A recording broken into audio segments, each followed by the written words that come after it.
Today is Wednesday, December 16th, 2015, and the title of this rant will be Economic Inequality Encourages/Breeds Terrorism.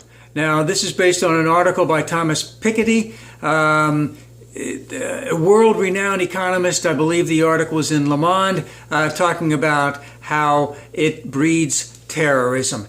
And he also indicates very clearly that the Western nations have a lot of responsibility in all of this.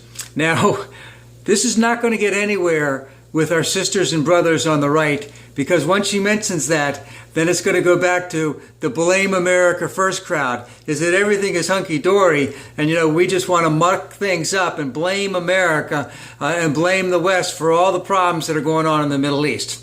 But aside from blaming America first, let's just remember that the United States and many of the Western European countries propped up these strong men, propped up these monarchies, and wanted to keep that flow of oil coming in nice and cheap. Of course, in the meantime, and I'll use an example of Saudi Arabia, they made sure that their family of Wahhabis got all the money.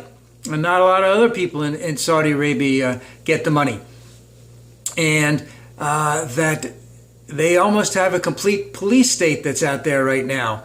And they're fueling other, let's just say, they're passing money on to terrorists in other parts of the Middle East. They've encouraged it in some way. We've known this for a long time. But as long as the oil keeps coming in cheap, we don't really care. So we've propped them up. We don't really care what they do with their people, because as long as we're getting the oil, we don't care. And of course, all is well. We're getting the cheap oil. And the other part is that ourselves and the Western European countries, we've always felt that we've been superior to them anyway, because we've been getting oil from them since what, the 1920s and even before. But the aspect of all of this is that you have an exceptional, even more so than the United States, discrepancy between the rich and the poor. And these people have nothing to go on. And because of, let's just say, the strong hand of the government in all of these countries, they've got nothing to lose, because they're living in hell anyway.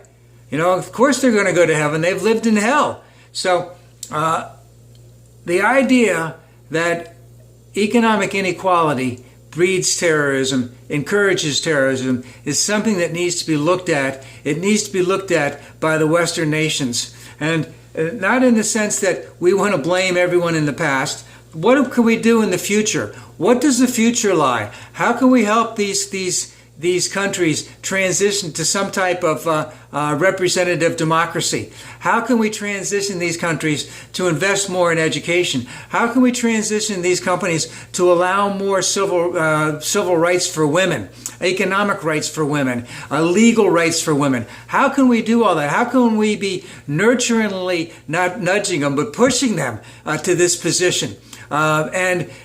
Maybe this whole thing with green energy could actually do it, because the Saudis, I know that they were reluctant signees on the recent Paris talks, because they know in 30 to 50 years, whatever's left in the ground in oil, they may not be able to pump it out again, and then they're in a shitload of trouble. So maybe they need to start thinking about this transition right now and start moving ahead to realizing that women have a tremendous capability of economic value to Saudi Arabia and into all of these other Middle Eastern countries. So we've got a lot to do, and we've got a lot to do with all of these countries in the Middle East, so that we can get rid of the economic inequality and get rid of the terrorism.